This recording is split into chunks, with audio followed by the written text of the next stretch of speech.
21/3/2026 তারিখে জ্যোতিষশাস্ত্র মতে গ্রহদের অবস্থান।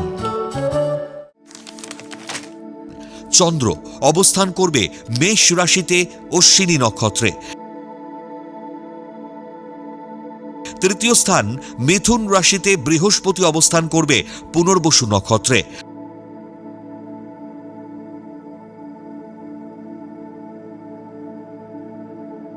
পঞ্চম স্থান সিংহ রাশিতে কেতু পূর্ব ফাল্গুনী নক্ষত্র অবস্থান করবে। একাদশ স্থান কুম্ভ রাশিতে রাহু ও বক্রী বুধ শতবিশা নক্ষত্রে এবং মঙ্গল পূর্ব ভাদ্রপদ নক্ষত্র অবস্থান করবে।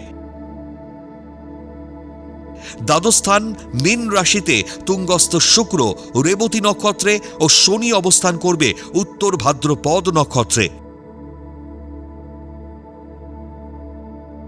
এবং রবিও উত্তর ভাদ্রপদ নক্ষত্র অবস্থান করবে।